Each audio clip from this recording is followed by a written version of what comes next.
Good afternoon and welcome. My name is Marilyn Shannon and welcome to Breaking Free. And I hope you're all doing great, having a great Monday, great beginning to your week so far. I hope your weekend was fantastic. Lots of things going on here. We're happy to have you. So remember, you can always call us at 919-518-9773. And if you're listening, please do us a favor and just put your name in that little space to the right of the video and click send or okay, whatever it says, and you'll be part of our chat because we'd love to hear from you. We'd love to see your comments. We want you to see what everybody else is writing about, and it makes our community here all the more juicy. So hello, Anand. Hello, Marilyn. How are you? I'm very well. And you? I'm just fine, thank you. So tell us about your week. My week has been great so far. Oh, yeah. Don't you love to hear that? What'd you do? Anything special? No, you showed up. Oh. Thank you. That's how I feel. I showed up. I feel that way about my own self. When I show up, it makes me happy. And I'm glad to see you showed up. We have a very interesting show today. Chris, who works with me, came up with this idea of this gentleman, Dwayne Adams, who has a program called Breaking Barriers, where he works with kids in teaching them, having them row. And I really had no idea what rowing was. I mean, to me, rowing was a club up in Connecticut that was elitist and special, and everybody wore the same clothes. That's how I looked at it, more for the affluent society, I guess you could say, where they have lovely clubs and they have beautiful restaurants and everybody sits and eats and drinks and watches these extraordinary events. Well, I wasn't satisfied with that. I needed to know more. So I started reading about rowing, and oh my gosh, did I have some epiphanies, awakenings. It's so interesting to me because so many times we look at things through our eyes, with the ears that we have, through the hearts that we have, and the knowledge that we have, and we really don't know the scope of things. Our world can be so small even when we think it's so big. And I, for one, think my world is pretty big. I think I am, containerless. However, I had no clue about the ins and the outs of rowing until I actually started reading about it, and I was amazed at what I found. So before we bring our guest on, who's going to be probably calling in because he's got some Skype issues, and some other people we have that also are ready to call in and share some of their insights, I want to show you a video about rowing. So hold on, Amnan's going to play the video and we'll be right back.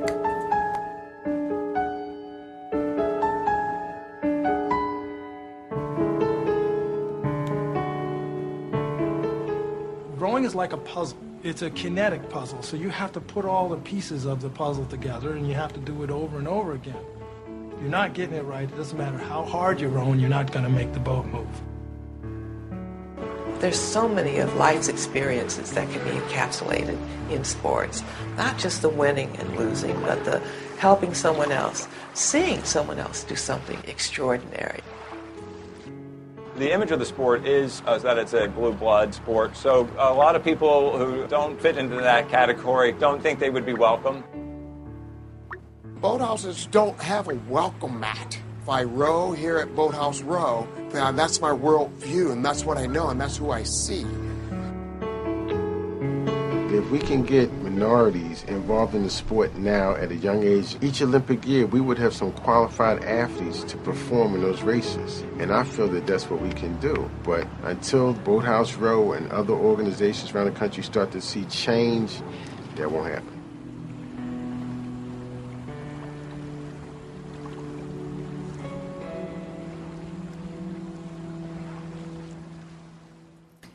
Beautiful, huh? So one of the things that I read in doing some research was, which was just kind of blew my doors off, is in so many sports, in most sports I think, you have a timeout. In rowing, you have no timeout. From the moment you start to the moment you stop, you're going. And it takes brute force to keep going. And I thought that was pretty fascinating because doesn't that depict life? Except in life we take timeouts. But really, isn't that something? It takes brute force to keep going. And no matter what, you have to work through how your legs feel, how your arms feel, how your back feels. You have to work through your ego while you watch some other team getting ahead of you. I mean, there's so many lessons and characteristics and things to learn from this sport.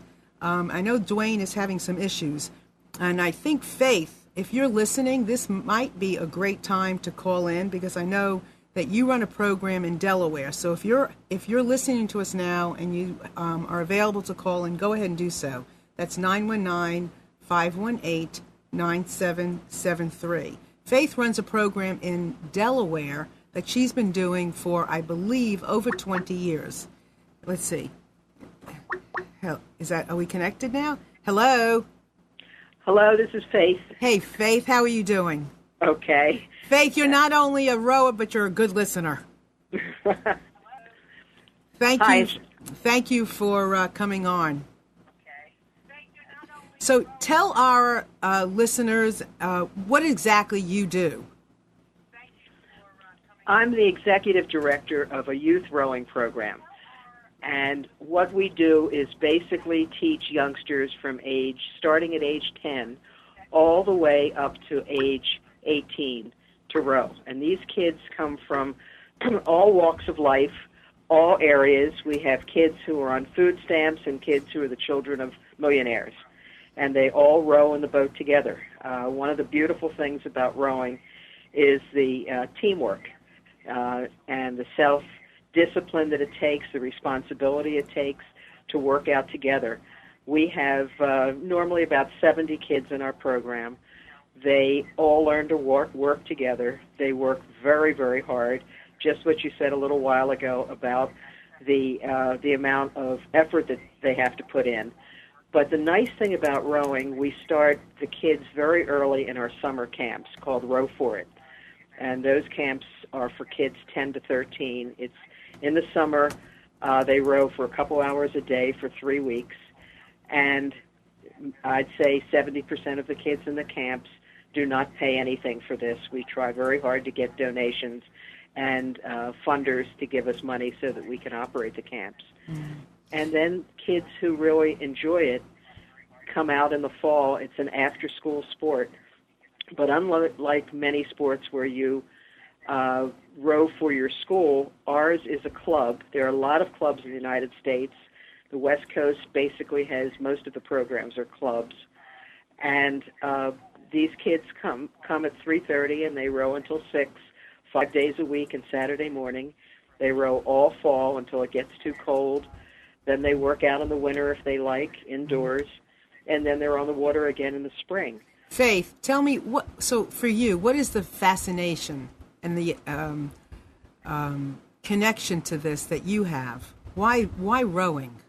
Well, rowing is such a healthy sport to begin with. There are very, very few injuries in rowing. It's an easy sport to learn in the beginning because it's a repetitive sport. So you have kids, a lot of the kids that come to us are not the greatest athletes. They're not real tall, so they're not basketball players. They're not perhaps real strong, and they're cut from their football. They're not real fast, so the field hockey or the lacrosse teams have cut them. And they come to rowing, and they find this is something they can achieve relatively easily. Now, having said that, to become a really fine rower takes a lot of work and a lot of time. But it's something we do gradually. So kids can pick it up easily, and if they stick to it, and that's one of the wonderful things about rowing. We have kids that come to our competitive program at age 13 in 8th grade and stay with us until they graduate high school. So they're with us for 5 years. I have kids that have never missed a day in 5 years. I bet they can't say the same thing about going to school. Well, that could be.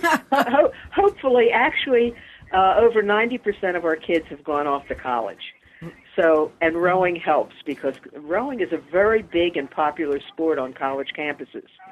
And it's something that, unfortunately, a lot of people don't know about. Hold on one second, Faith. I think Dwayne might be on. Hold on just a second. I want you to complete. Dwayne, are you there? I'm here. Can you hear me? Yes, See me? yes. Fantastic. Thank heaven. So There is a God. right, you're breaking up. Nope, you're breaking up. Well, should he just call in? I think, Dwayne, you need to just call in because you're breaking up. So just use that I'll phone give you a number. call. Yeah. Faith, All right. Yeah. go ahead. Continue what you were saying. Well, it's a great opportunity for kids to get into college, to be recruited to college. In fact, rowing has the highest number of kids of any sport recruited to college. People don't realize this. And why is that? I know it's the oldest collegiate sport. That's right. But the reason is rowing, if you're on a tennis team, and I play tennis, you might have 12, 15 kids on a team.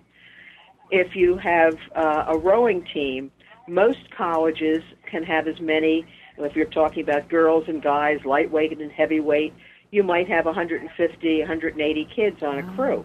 Wow. And so there's a lot of room for kids to get on rowing teams. And since the equipment costs a lot of money, the boathouse costs a lot of money, you have a staff, universities are willing to recruit youngsters who know how to row to their schools. So most of our kids are recruited every year. And you have kids from all walks of life.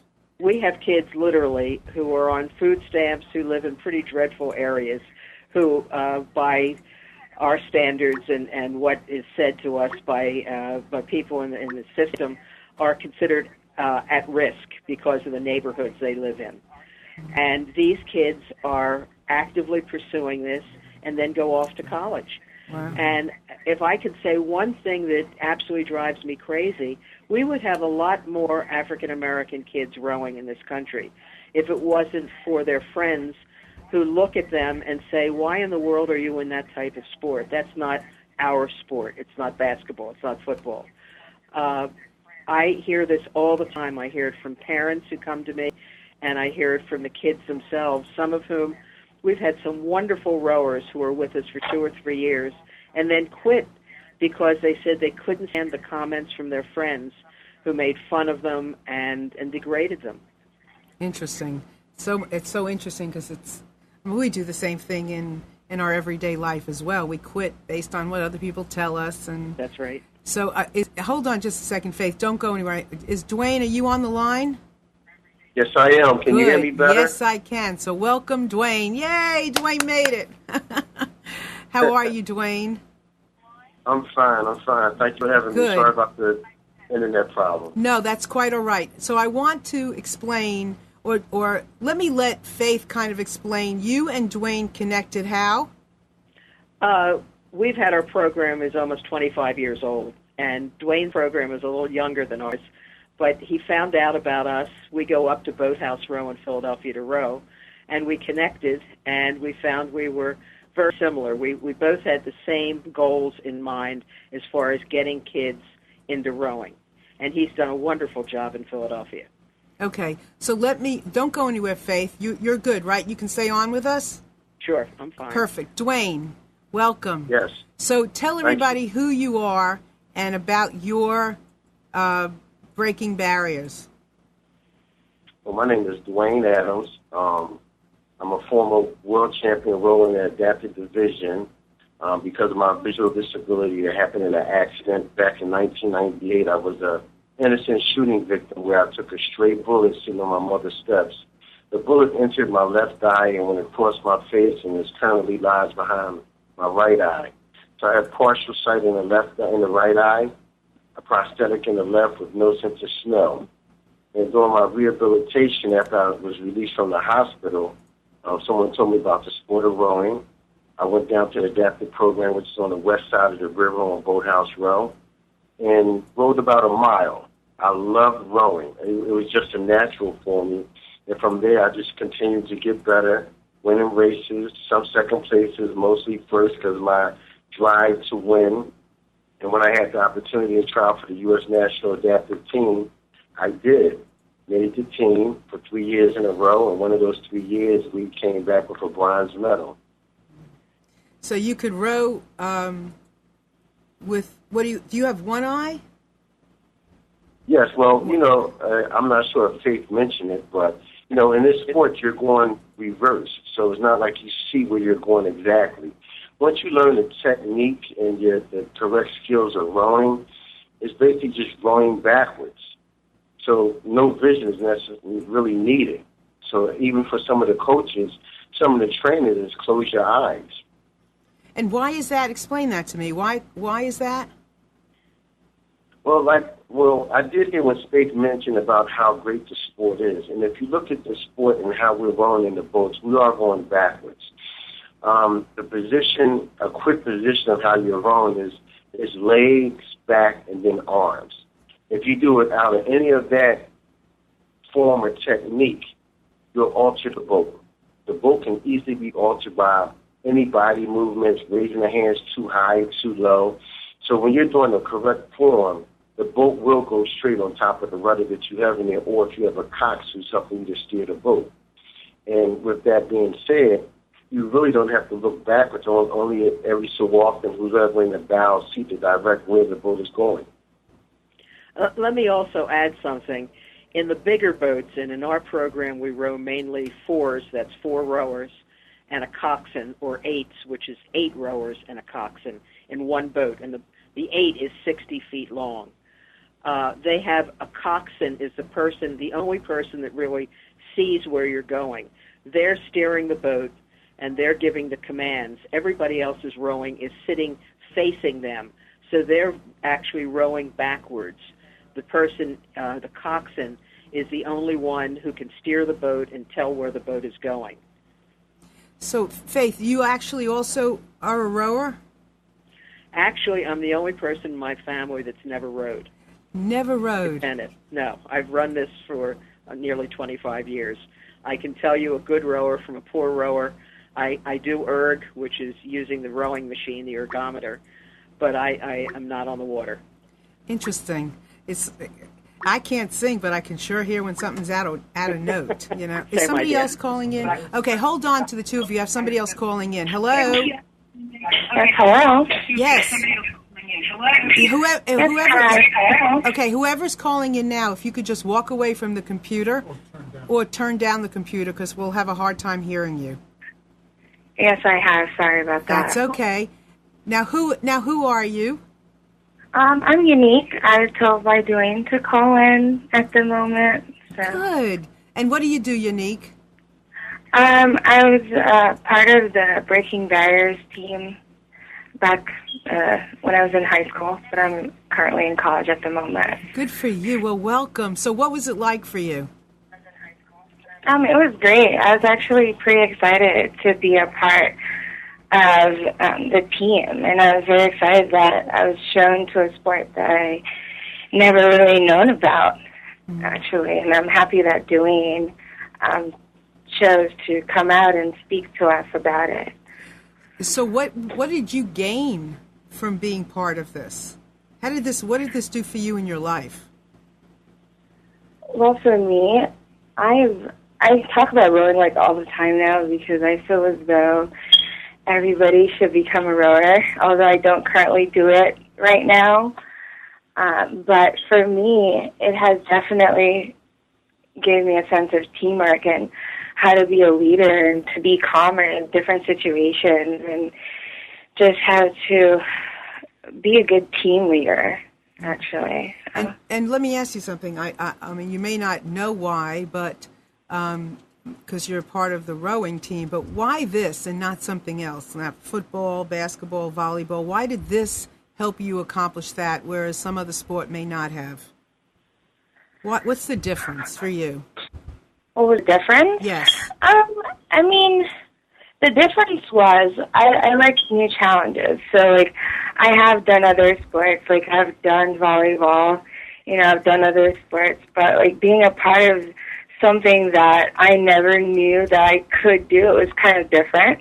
Mm-hmm. You know, because, like, even I was listening in to Dwayne, and I lost eyesight in my left eye as well, but it was a different accident. And for this, it wasn't a sport where I wasn't judged by my teammates as to where, and I just felt like I could fit in anywhere. Mm-hmm. So it was pretty good for me. So let me ask you something. So, I'm envisioning you with your teammates as, like anybody rowing. And when you say this to me and you say that they didn't judge you, I guess I'm envisioning that it doesn't matter. You each pull your weight as much as you can. And somebody picks up the extra. Because you're not all at the same ability. So but together you make a whole. Yes, like we all have our strongest points and our weakest points. Some people are going to have their points where they're stronger, and that's a part of being a team. Because when you come together, you make that whole. So it doesn't matter where one person is weaker, and as long as we put all that together, then that's what makes us a team. So we can pull our weight together, and we can succeed in whatever we do, as long as our team is whole. Wow. That's what I think. That's very interesting. That's a really good analogy or metaphor for life, isn't it? Yes, it definitely is. Marilyn, it's very interesting. What she just said is absolutely true.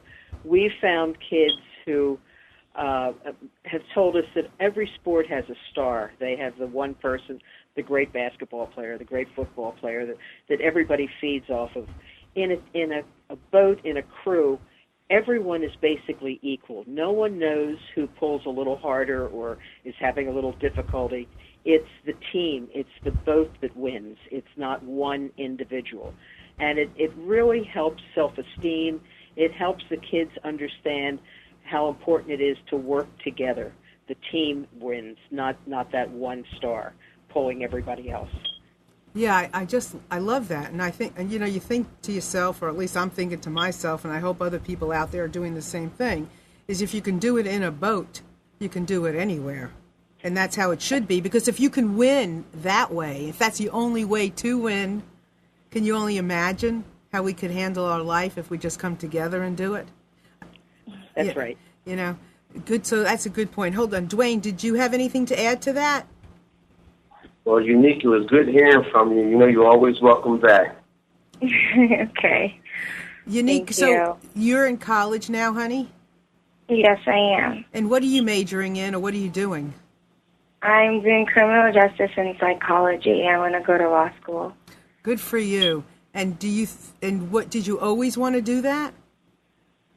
Yeah, well, yeah. I kind of did a little switch around when I was there, but I went back to what I actually wanted to do.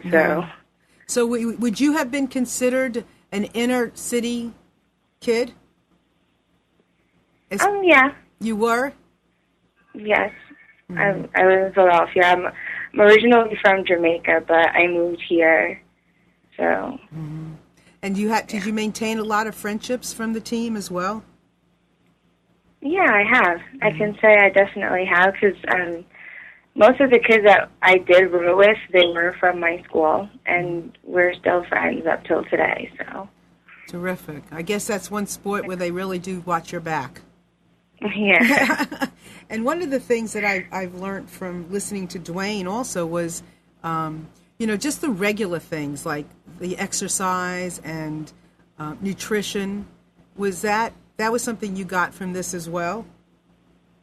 Yes, actually, that was pretty good. Sometimes I wish I was still rowing, because I'll be back to my diet. I had a strict diet and had to work out and keep everything intact. But now that I'm at school and doing no sport at all, I'm kind of slacking off. So it was kind of really good to have that guidance. So one more question to you, honey. What would you tell me? I mean, I'm like 59 years old, and maybe there's several people out there that are younger than me, older than me, my age, listening to this show. What would you tell us about rowing? I mean, is it something, obviously anybody can pick it up. What would you say as far as how it makes you feel, or the good that it can do in your life? Well, that sport in particular, it's a sport that you have to be strong-minded. When I was listening in, you said that kids say that they quit because they're teased. For me, you have to be strong-minded. You can't really think of what other people are saying. You know, it's a sport. And that's where it comes back to even racism and all that. You know, it gives you physical self-esteem, everything. And with that coming from, you cannot judge anyone that is inside of a sport, whether you're Hispanic, you're Black, you're Caucasian. It doesn't matter the color of your skin. You know, with rowing, it's one team. As the lady was saying before, when you win, it's not one individual. It's the whole team. You're all benefiting from the hard work that you have put in. Mm-hmm. So for that particular sport, I would say that it doesn't even matter how old you are either, because I've seen people that are much older that go out on the Schuylkill River and they're rowing and they're doing their thing, and it's a sport that keeps you intact with just everything, your body image. If you want to be more healthy, you know, it's just something that's well-rounded. Those are great points, and I think one of the things that I picked up from listening to just now, and Dwayne and Faith, I'm sure you can add to this, is there's no competition.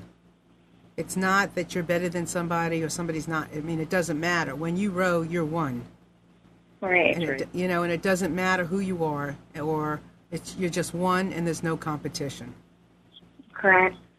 So that's terrific. Did you have something else to add, honey? I'm excited. I about the Breaking Barriers team, and I am looking forward to be a part of it pretty soon again, to help Dwayne accomplish whatever he wants to do, and anything that he wants me to do, as long as I'm here, I'll definitely do it. Why do you say that? Why do you want to do that? Why would I do that? Yeah, why would you do that? Because I believe in what he's doing. Mm-hmm. You know, I do believe that a lot of people do differentiate people because of their skin color in that sport. You know, because, like, I've seen it. Mm-hmm. So it's like I do believe in what he's doing, and I believe that he has the best drive of anything. Like, I've heard his stories, and it even gives me a drive, because it's just for somebody to go through what he's been through. You know, it gives a drive to actually want to do that sport and help other people. So it makes a big difference, right, in the young people in the community. Well, to anybody. I mean, I'd like, you know, we're going to turn it over to Dwayne, but anybody, because, you know, anytime you've faced any kind of adversity, if you can take that adversity and turn it around to love and not to hate, turn it around to help, not to take, to give. Right. I mean, can you only imagine what the world could be like if more people every day of their life would take all of those things and turn it into the energy that it takes to make a difference? Right. So one more thing. Somebody wants to know if you have a rowing team at your school. I'm not at my campus that I am. I go to Penn State, but I go to one of the Commonwealth campuses. Mm-hmm. So there's not a rowing team there. Okay. Well, let us hear from you. I'm trying to get some ergs in. Would you say that one more time? I've been trying to get some ergs in. To rowing machines. And you're at a great school. You're at Penn State. How cool is that? Yeah. Thank you. You're very welcome. Well, we look forward to hearing more from you. I'm gonna. You're welcome to stay on the line if you like. I want to turn it over to Dwayne for a minute for some more. Okay, so thank you. Hold on, Dwayne. You there? You're welcome. Yeah, I'm here. I'm a little choked up. I got tears in my eye listening to Unique, the things she said about me, and you know, that's what it's all about. You know, I appreciate everything she said, and this shows how, you know, you can touch someone's life and the drive and the sport itself that it presents. So, you know, I'm happy, I'm blessed that, you know, I can help someone like that and you know, the things she's doing in college now. And to a really great college at that. And look at what she wants to do with her life, and you had a lot to do with that. So you had a bullet, you had a robbery, you had all these things go on. They stole some of your equipment. Is that correct? That is correct. They took all the workout equipment except the herbs and computers. Mm-hmm. But you don't give up, do you? No, it's not about giving up, because listening to Unique is what drives you. And Faith will tell you the same thing, even though she might not have had some of the misfortunes I had. But just seeing the light comes on in these kids' head when you present something like this, a challenge like this, and showing that you care, that's what makes you keep moving forward, and you just find a way to make it happen. Mm. So your passion with rowing. Yes. So what do you see? What do you see for these kids because of rowing? Well, I see a different way of life. You're not going to get, if you were able to get 50 kids into a rowing program, when it's all said and done, you might definitely end up with 10, 15, a small number.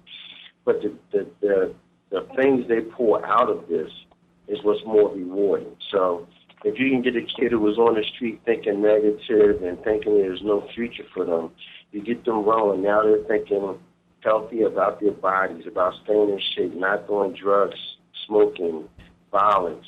You're thinking of being more team-orientated. You're thinking about, you know what, I'm going to go to school now. I'm going to study harder.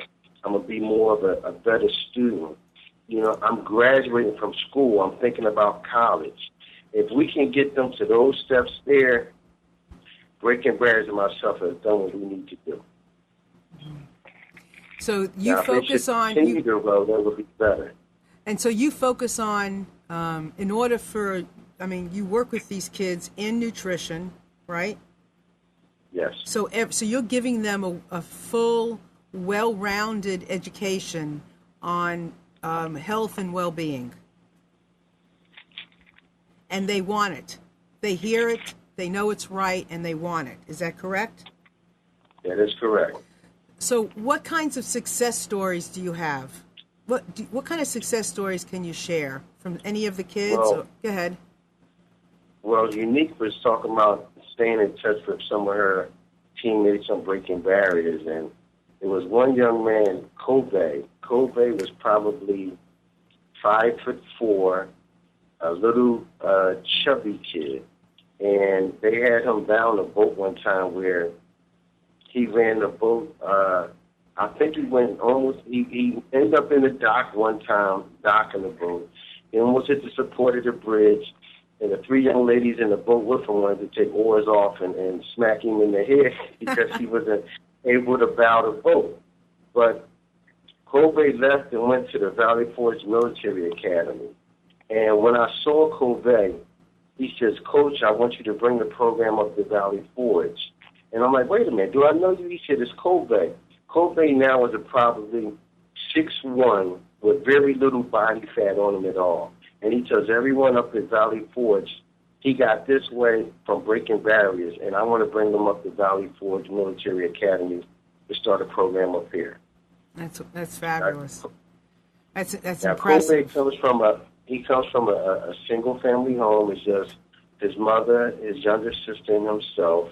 His mother heard about Breaking Barriers from a friend, and at the time she heard I was on Boathouse Row, I had about 15 kids on herbs, and she came upstairs. I said, "Listen, we'll fill out the papers later. Put him on an herb." And she put him on an herb, and now that's where he's at. I've had an email today inviting me back up to the Valley Forge Military Academy for the second meeting to try to start Breaking Barriers up there in the fall. So between Unique and now Kobe, it's two different stories, but the same good ending of youth coming through Breaking Barriers. And that's what I'm trying to work in collaboration with Faith with in Wilmington, Delaware. So, Faith, you have actual water. Right. you have different. We're on the Christina River. Okay, so you have different, equipment, and you have water. Now, we're a boathouse right on the water. That's correct. So our kids, work out on the ergometers, what Dwayne was just talking about. They work out. We have the indoor rowing tank, so everybody who comes and starts to row learns to row indoors on these tanks, which are similar if you picture a big swimming pool with a boat in the middle of it. And the advantage of that is they learn the technique with a coach right next to them, so that by the time they go on the water, they have the confidence to know that they know what they're doing. And that we keep them in the rowing tanks for a couple of days in the learning process, and they're on the water, and they, as a result, they have a lot more confidence in what they're doing. And we have a nutritionist that comes in that gives a talk. We have someone in the drug and alcohol field who comes in to talk to kids, and it's the collaboration. We're very similar to Dwayne in that we really want to get all of these kids to work together as a crew. I have to say it warms my heart when I hear these things, because I see our kids, and as I said, they come from all walks of life. I find out that they went bowling. 18 kids in one crew went bowling one evening. The kids that didn't have a car, or their parents didn't have a car, or they didn't have the money, everybody chipped in. We had a terrible flood about 2 years ago, one of the hurricanes that came through, and one of our poorer areas of Wilmington floods very easily, and they asked to evacuate the area. And the boys and girls that we had that lived in that area, and it is a poor, predominantly African-American area, every family in our crew volunteered to take them for as long as it was necessary until they could get back into their houses. And that just gives you some idea of the togetherness and the feeling of family that these kids have, because they're together every afternoon working hard. You know, I'm sitting here and the word inspire. So there's something about this sport that inspires, and I've heard several things. There's just something I haven't heard yet. Or something I haven't experienced yet, but there's something that comes from this that inspires, and maybe it is the fact that that you know, when you're rowing, you have to, you know, you're one. I don't know. Is that what it is? Because, you know, if you would said so. Go ahead. What were you going to say? Well, what I was going to say is the word that the kids use often is trust.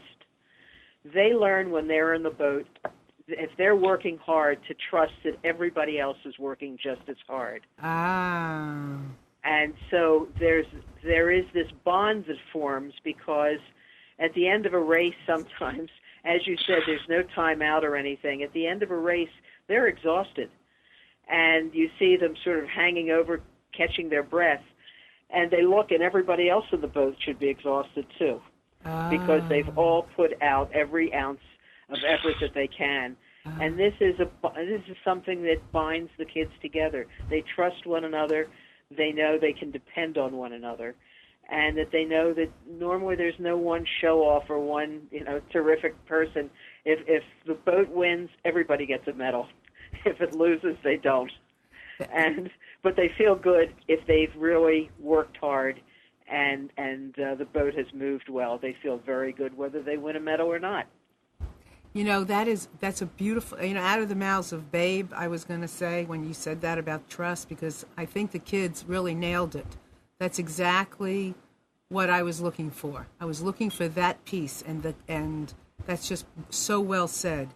Dwayne, Steve on our, I just want to make a comment about something that Steve said on our chat. He says, when one door closes and another opens, I guess your job in this life is to get these young kids occupied so the same thing doesn't happen to them. I admire your inner strength and will not to get a bad situation, or not to let a bad situation get the best of you. Dwayne, so based on what Faith said, do you feel the same way? Is it trust? Is it the trust? It is trust.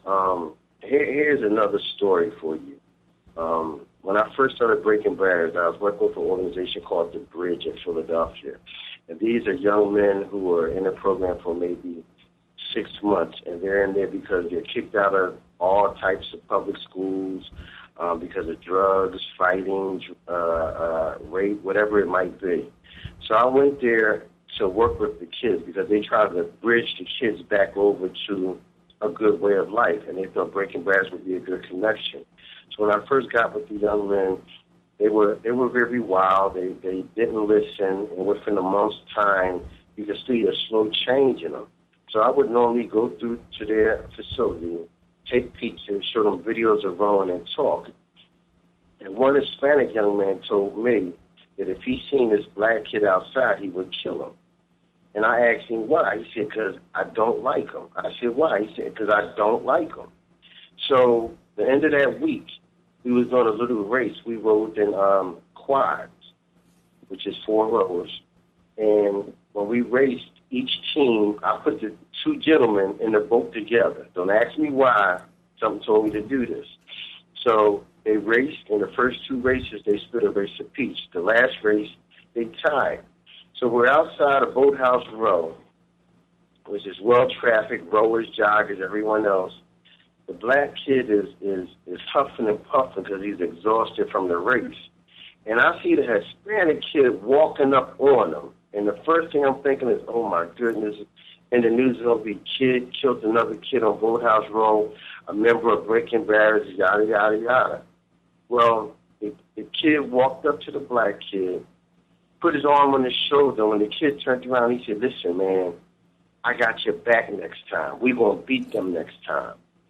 And all I could think was, you know what, this program is going to work. So it is trust. Whatever the 2 of them had before, it changed once they got in that boat. Well, now you're going to make me cry. And, you know, it's interesting, too, because trust is not something somebody can tell you about. It's something you have to experience. It's not some. You have to experience the trust that you have, and it has to be an experience. That's fabulous. So what does it take, Dwayne? What does it take? You don't have the same things that Faith has. You have like makeshift kind of equipment. Is that right? Well, basically, what I've done and how it works with Faith, and I'm not trying to just come to Wilmington like I have a rowing program. This is what we're going to do. I found out that a lot of the kids, and you know this, throughout the country deals with obesity and diabetes. And kids that are not in shape, you really can't put them on the water because you have not just the fact that they might fall in the water, but you have health reasons where something can help happen to them. So I have an indoor training facility where instead of using your leg machines, bench presses, treadmills, which kids can get bored on and hurt, I call it BB Fit. And basically we're using their own body weights. We're using truck tires. I'm using battle ropes. I'm using plyo boxes. Things that's fun to the kids, but they're definitely getting a workout in. I'm teaching them the technique of rowing because that's their cardio workout. And from the things that I'm teaching them and sharing with them, from there, I could pass them on to Faith, which she can take them to the competitive level. The kids are already in shape. They know the lingo of what to do in the boat. They're really well prepared for that next step. And I think that partnership right there will turn out a great number of kids. So things that's needed from breaking barriers, number one, I'm going to say is funding. This is a very expensive sport, and Faith will attest to that also. And funding will help go a long way from the things I'm doing, the things Faith is doing, and any other organization I might touch with. Because right now I'm also in conversation in Harrisburg with the Susquehanna Rowing Club, where they're trying to bring rowing up to Harrisburg. I spent the weekend up there with the Sean McCoy Foundation, the running back for the Philadelphia Eagles, and I partnered with them on a weekend event where I had over 150 kids where I almost have to, I can't do it no more. We get ready to shut everything down, and they were so interested in participating and learning about rowing and breaking barriers. So Dwayne, how many kids go through your program a year? Since this mishap, the number has dropped, but on the average, I'm going to say around 50. Since what happened, the numbers dropped? The misfortune of the equipment being stolen. Right. That was a setback for me. So now but now you do about 50 kids. Well, I'm ready to do a lot more now. You know, when one door closes, another one opens. It's a great big one open. I have faith on my side, so you know that's a big thing right there. So how are you getting your equipment? How are you getting equipment now? Well, I still have a lot of equipment. Some of the equipment that I just mentioned to you, I do have that available now. So if I was to start today at a new location, I would have all the equipment I need to start anything. Mm-hmm. So but with the number of kids increasing, you still need to add on to the equipment. You know, some gets old, some gets broken because you are dealing with our youth that's not used to certain equipment. Mm-hmm. Interesting. And Faith, what about you? How many kids go through your program? Well, in the summer, we have our 3-week program has 100 kids. And then we're running 2 camps right now, the second camp, and that's for older kids, and it's a day-long, it's a week-long program, but they're there from 9 to 3. And that has 27 kids in each camp. Mm-hmm. And that's only for a week. And that's to introduce, we do a lot of introduction to rowing. In other words, let the kids see what it's like. They're on the water every day. They do a little racing among themselves. And then we try to interest them in either continuing the program or to get into competitive crew. Mm-hmm. So all told, we're looking at about 200 kids, 225 kids a year mm-hmm. who are in the variety of programs. Now, go ahead. No, what I was about to say, we've gone into the school systems and we've talked. The schools are a lot of the inner city schools that have kids that are up to, say, 5th grade are really very anxious to get these kids into something so that they stay connected. In other words, at the end of 5th grade, they go to middle school there, and that's when there are a lot of problems. The kids drop out, the kids get in trouble, and the schools would really like them to latch on to something positive, and we're only blocks away from a lot of these different schools. The problem is, and I mentioned this before to you on the phone, a lot of kids can't swim, and we can't put them on the water. Our boats have never turned over, but kids walk off the dock. They talk. You know, kids are chattering, and before they know it, one of the kids walks off the end of the dock. Well, they have to know how to float. They have to know how to come to the surface. They have to be comfortable around water. And that's an enormous problem with a lot of these kids. One of our coaches went in and spoke at a school and asked how many kids, and spoke to the parents too, how many kids would like to come to the summer camp. And about 40 kids raised their hand. They all wanted to. We took their names, and then he happened to say, how many of you can swim? Out of that, 5 kids could swim. So you had 35 kids that would have liked to have rowed who can't swim. So what did we do? Well, there are programs. The WISE, U.S. Rowing, has tried very hard. I've spoken to a vice president there who's gone all over the country trying to get schools and parents to get their kids into programs. I know the local Y in Wilmington has a WaterWise program that's wonderful. Mm-hmm. And it's not going to make them Olympic champions, but they're going to learn enough about it so that they can swim a length of a swimming pool and float and do the basics. Besides rowing, why is swimming so important? I mean, when you said it to me on the phone, I'm not sure why I had the reaction I had, but my stomach dropped. Well, let me tell you something. Tell me why, because I don't know why. I saw a statistic recently that there are more children that drown every day than are hit by cars or in automobile accidents or get shot. Wow. We don't realize this. It's an enormous amount of kids every year who drown. And it's especially common in minority communities where they've never, a lot of suburban communities have swim clubs and have community swimming pools. And in a lot of inner cities, there's no opportunity. Or if there's one big pool, they really don't get a chance to have lessons or do anything of that sort. So the summer they have a couple of days at some place at a beach with a family member, and things happen. That's right. Or kids, when we first started rowing, kids used to come down and jump into the river near us, and there was all kinds of debris. A boat had sunk there years before, and there were rocks. We held our breath. We would yell at them, please don't jump in. Sometimes these kids would jump in and then yell, rescue us, and we'd have to throw them life preservers. They didn't know how to, kids are fearless. Right. And in the Philadelphia area, Dwayne can tell you this, probably once a week there's something on the news about kids. These are teenagers, nice, bright kids who jump into the Schuylkill or the Wissahickon or the all these different creeks. And the next thing you know, there's an emergency to try to locate them, and they find the body the next day. And they ask the parents, and they say, well, they've been in the water a couple times, but they really weren't good swimmers. Mm-hmm.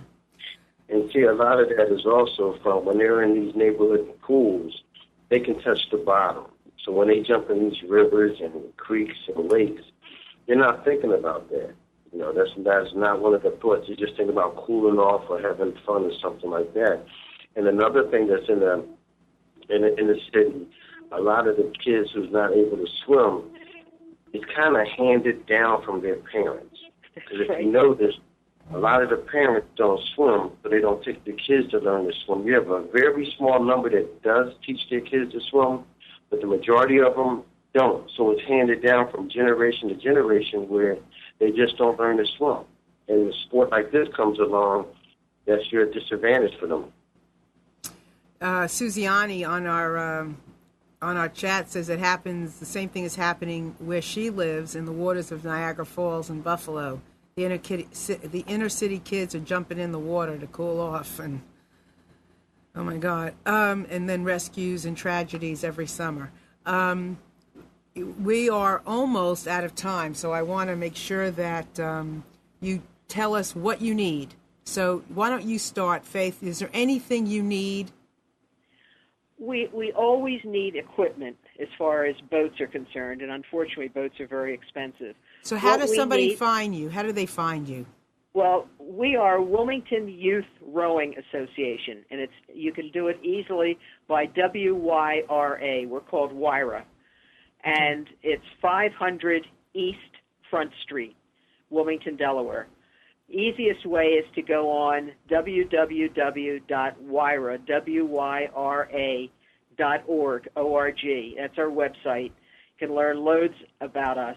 What we really need, we charge kids to have them in our competitive crew, but we do not charge kids who are coming from the inner city and need help. We don't charge anybody who needs help, to be honest with you, from all parts of the city. So we need scholarship help because these kids really come out of this.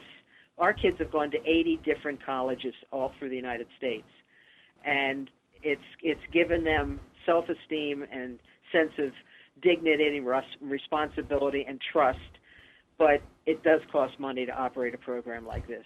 I believe so, but it's so worth it, isn't it? And what about you, Dwayne? What do you need? I need the world. That's honest. I need the world.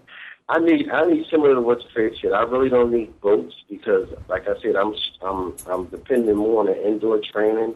So I do need equipment, and I'm not looking at the big heavy weights, but equipment that's more non-traditional. Like I use battle ropes, truck tires, dumbbells, things that will help kids have agility and quickness and strength. And I just need America. I'm going to say it like that, America, to understand that this is a sport that's available to these youth in inner city. And they need to open their eyes and listen to the success stories that's happening with the kids who do come through rowing program, whether it's Faith's, mine, or the other one that's out there that's trying to help inner city youth. So any support that can come to Breaking Barriers, you can go to our website, www.breakingbarriers05.org, you can feel free to call me, 267-270-2769. And if you need me to come out to a school to speak to some youth about rowing and my experience or anything like that, I'm available. I'll travel anywhere. I'll do anything.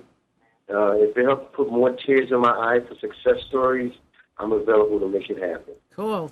We want to put tears in all of our eyes, don't we, for good? And there's work to do because we don't think of these, until you said, Faith, about swimming, it never crossed my mind. I mean, that's the thing. Part of breaking free is opening up, That's right. We have to open our eyes. We have to be aware, and see what's really going on. And that's the only way anything's going to get any better is by being aware of things to be able to reach out and help. And somebody Suziani wants to know if you have if there is a program in Buffalo, New York. Do you know? Yes, there is. There's West Side Rowing Club, which I know has a youth program. Mm-hmm. So I would say that if you are, wherever you're listening from, do some searches, and there might be, some opportunities in your neck of the woods. But certainly, Marilyn, yes. Excuse me. If they contact me, and it's very easy. It's Faith, Faith, at Wyra, WYRA.org. I will put them in touch with someone. Perfect. I was on the diversity committee, the U.S. Rowing Diversity Committee, so I am aware of a lot of programs. Perfect. That makes perfect sense. Thank you very much. And I want to just mention to everybody that's listening to please tune in to our channel. We have so many cool things on. Just so you know, every Sunday morning at 9 o'clock, Amnon right here has a show called Computers 2K Now. It's 9 till. They talk all things about computers, technology, software, anything techie. You want to listen to them. You want to listen to Carrie Psychic Cafe on Sundays at 8 p.m. She's amazing. Health In with Debbie Brooke is on Monday mornings at 11 a.m. She's amazing. She's a homeopath. She's brilliant. I love her to death. And then, of course, Moi at 1 o'clock. And then Lessons of Vietnam. Now, this is more like a tribute, right? It's information, and they talk about Vietnam, and so that's very fascinating. And then Julie Seibert, Wednesdays at 9 p.m. for Reawaken Your Brilliance.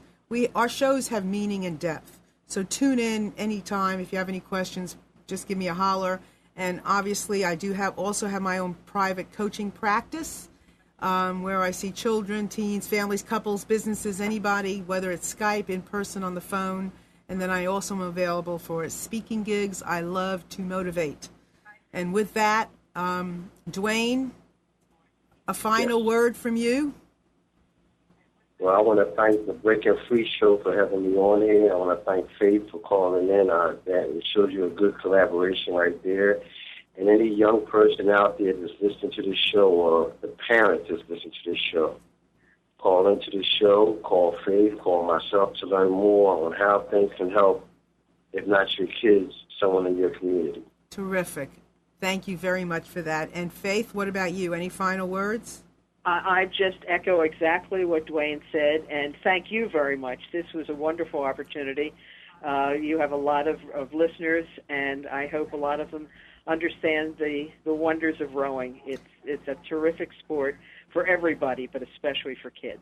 Well, I appreciate that very much, and you're both beautiful people, and I appreciate your sharing it with us today and helping us break free just a little bit more. That's what it's all about. So everybody out there, thank you so much for tuning in today. And we will hear from you, see you next week, and break free. Thanks so much. Take care. Bye-bye.